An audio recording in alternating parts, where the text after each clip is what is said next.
ऐसो मेरे खुदा, धन्यवाद के साथ स्तुति गाऊंगा। ऐसो मेरे खुदा, धन्यवाद के साथ स्तुति गाऊंगा। ऐसो मेरे खुदा।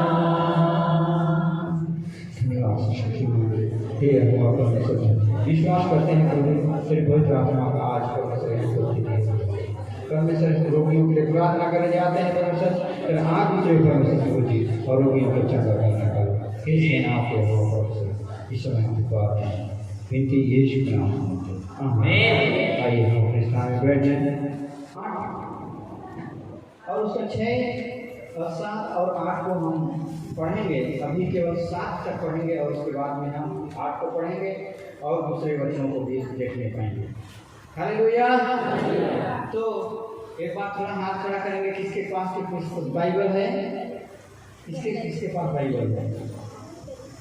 1000 और 1500 का साड़ी पहने हैं सब और इधर पैंट और जीन्स पहने हैं, लेकिन 300 का जब बाइबल नहीं रख पाते हैं, इससे साबित होता है कि आप दुनिया को दिखाने के लिए अच्छा साड़ी तो पहनते हैं, अच्छा टिश्यू पाउडर तो लगाते हैं, सेंट लगाते हैं, पर परमेश्वर की महिमा के लिए, परमेश्वर का वचन को, परमेश्वर को जानने के लिए परमेश्वर क्या कहता है? परमेश्वर आपके साथ आकर के बात नहीं करेगा, लेकिन वह वचन से बात करता है और वह ऐसा मैं वादा करता हूँ कि मैं ऐसा दूंगा। जब हम कोई मरते हैं तो एक वसीयत लिखते हैं, किसी घर में, सबके घर में नहीं लिखते हैं। वो लिख के जाता है कि मैं अपना सारा संपत्ति को मैं अपने नाती को, अपने बेटे को दे करके मैं जा रहा हूँ, ऐसा लिख करके जाते हैं।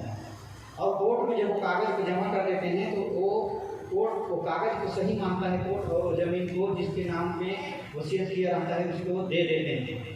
तो उसी प्रकार से इसमें वचन में लिखा है, वादा, परमेश्वर का वादा है बाइबल में। और इस वचन को जैसे जैसे आप पढ़ते हैं वैसे वैसे समझ पाते हैं कि परमेश्वर मेरे को क्या कर रहा है, किसके लिए मना कर रहा है और किसके लिए हाँ कह रहा है। उन सभी बातों को हम सीख पाते हैं। हालेलुया। 8:6 को सर्वोपदेशक की पुस्तक अध्याय 8 उसका हम 8:6 को पढ़ेंगे। उसमें ऐसे लिखा है कि क्योंकि हर एक विषय का समय और नियम होता है। हर एक विषय का समय और नियम होता है, यद्यपि मनुष्य का दुख उसके लिए बहुत भारी होता है। हालेलुया। किसी का शादी नहीं हो रहा है और बहुत दुखी में है, लेकिन परमेश्वर कहता है कि उसका शादी करने का एक समय है, कोई भी घटना घटने का एक समय है, परंतु फिर भी इस बात को नहीं समझ के दुखी रहते हैं लोग। और जब रिश्ता कटता है कहीं का तो दुखी हो जाते हैं लोग और बोलते हैं कि कैसे हुई और बेटा बेटी का रिश्ता नहीं बनाते, ये है ऐसा है वैसा है, पास में। परंतु परमेश्वर कहता है कि हर एक चीज़ के लिए, हर एक विषय के लिए समय और नियम होता है, मतलब सही समय पर सही चीज़ घटना घटेगा। उसी प्रकार से किसी का मरना, किसी का जीना भी परमेश्वर की इच्छा के अनुसार ही होता है। 8 में अगर हम देखें तो ऐसा कोई मनुष्य नहीं जिसका वश में प्राण, ऐसा कोई मनुष्य नहीं जिसका वश प्राण पर चले कि वह उसे निकलते समय रोक ले। कोई भी धरती में ऐसा मनुष्य नहीं है कि किसी का प्राण को वो जब परमेश्वर अगर बुलाए कि फलना तू आ जा और हम तेरे साथ यहाँ मेरे साथ संगति करना है, ऐसा अगर कहता है परमेश्वर, तो कोई धरती पर ऐसा कोई लोग नहीं है कि बोले कि मैं नहीं मरेगा, इसको मैं रोक लूँ। परंतु यह है कि आप अपना उम्र को अधिक 10 साल 15 साल बढ़ा सकते हैं, लेकिन मरना ही है। उस 10 साल और 15 साल के बाद में भी क्या है? मरना है। हालेलुया। हिजकिय्याह राजा था, उसको एक पास्टर नबी के द्वारा परमेश्वर बातचीत कर रहा था। उस समय उसको बोला कि जाओ हिजकिय्याह राजा को बता देना कि मंगलवार को मरने वाला है। मंगलवार को क्या है? हिजकिय्याह राजा मरने वाला है। और सुसमाचार को पास्टर के द्वारा वह सुना कि हे राजा, तू खा पी ले और तू मंगलवार को मरने वाला है। वह बोल रहा है कि हे परमेश्वर, मैं तो जिंदगी भर, और वह ऐसा बोल रहा वो पास्टर, और वापस चला गया अपने घर, जा रहा है धीरे धीरे, और वो रो रहा है कि परमेश्वर, मैं तो प्रार्थना करने वाला था, मैं तो गिरजा जाने वाला, मैं तो दान भेंट दशमांश देने वाला था, मैं तो भेंट भी दे रहा था प्रभु, मैं दशमांश भी दे रहा था प्रभु, उपवास भी रह रहा था प्रभु, तो मैं मरना नहीं चाहता हूँ। और गिड़गिड़ा कर रो रहा है, अपना मुंह को दीवार की ओर कर लिया है, ऐसे दीवार की ओर ऐसे कर लिया और रो रहा है वैसे कि हे परमेश्वर, मैं मरना नहीं चाहता हूँ, ऐसे बोल बोल के रो रहा है, आंसू गिर रहा है और बोल रहा है परमेश्वर, मैं तो तेरे निकट बैठने वाला हूँ। और परमेश्वर ने कहा कि उस पास्टर को बोला, उस नबी को बोला कि जहाँ उसको बोल देना, वो रो रहा है, गिड़गिड़ा रहा है, इसलिए अब नहीं मरेगा, उसका उम्र को 15 साल में बढ़ा देता है। हालेलुया। 15 साल हिजकिय्याह राजा जिया और फिर उसके बाद में फिर वह मर गया। हालेलुया। तो इस धरती पर जितने भी लोग जन्म लिए हैं उनका मरना अवश्य है, मैं भी, आप भी, सब कोई। मतलब ऐसा कोई मनुष्य नहीं जिसकी प्राण को जब वह निकलते रहे तो उसको कोई रोक सके। इसलिए जब हम परमेश्वर में चलते हैं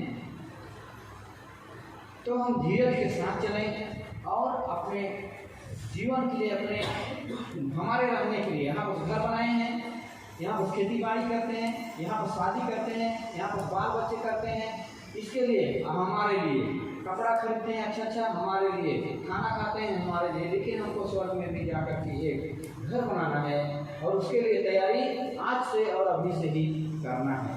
लाजर जब मर गया, एक जो भूखे प्यासे एक लाजर था, एक गरीब आदमी था, वो मर गया, और एक सेठ था, मर गया। तो सेठ बहुत आनंद से रहता था, सोना चांदी का थाली में था, खाने पीने का कोई कमी नहीं था, मिठाई सब कुछ जो मांगता था वो उसके थाली में आ जाता था। एक गरीब आदमी परमेश्वर से प्रार्थना करता था, और परमेश्वर को धन्यवाद देता था कि मैं जूठा खटे, सेठ जी का जूठा खटा को खा के मैं जी रहा हूँ, परमेश्वर मैं धन्यवाद देता हूँ तेरा। और जब वो हमारा गरीब आदमी था, वह चला गया था स्वर्ग में और एकदम आनंद कर रहा है, वह उसकी सेवा के लिए दूत हैं आगे पीछे, पानी दे रहे हैं वहाँ पर क्या दे रहे हैं, सब कुछ जो मांगता था गरीब आदमी वो सब कुछ देते थे। परंतु जब वो सेठ आदमी, धनी आदमी जो मर गया, वो मरा और देखता है कि वो प्यास के मारे गला सूख रहा है एकदम, और परेशान है, दुखी है, वहाँ नरक में जा करके, क्योंकि नरक में बहुत सारे आग जलते हैं। हालेलुया। तो वो बोल रहा है कि हे परमेश्वर, इस गरीब आदमी को भेज कि थोड़ा सा भी रुई में ही पानी को भिजाए और मेरे मुंह में लाके डाल दे, ताकि मैं पीऊँ, मेरा गला क्या हो जाए, सूखा हुआ, थोड़ा नमी हो जाए, गीला हो जाए। हालेलुया। क्यों ऐसा हुआ? क्योंकि वह कभी दान दशमांश नहीं किया था, उसे आदमी, उसके पास धन दौलत का बहुत भरपूरी था, घमंड में था, कभी दान दशमांश नहीं किया, पूजा पाठ नहीं किया, परमेश्वर के निकट नहीं बैठा, किसी को सहायता नहीं किया, किसी से प्रेम से बात नहीं कर रहा था, तो इस प्रकार से मारता था, कूटता था, और फिर भी चीज़ों को, किसी का हक में मारता था, दूसरे चीज़ का धन दौलत में मारता था, इसलिए वह क्या हो गया, नरक में चला गया। और गरीब आदमी पूजा पाठ में रहता था, यहाँ पर भले थोड़ा बहुत दुख उठाया, से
सारी बातों को हम परमेश्वर के हाथ में छोड़ दें। Hallelujah, hallelujah, hallelujah, hallelujah. प्रभु जी हरे साथ लड़ाई करने वाली आत्मा, जानवर करने वाली आत्मा और झगड़ा करने वाली आत्मा यीशु मसीह के नाम से इनके परिवार से निकले, उनके पति से निकले, और जहाँ कहीं भी लड़ाई होती है यीशु के नाम से वहाँ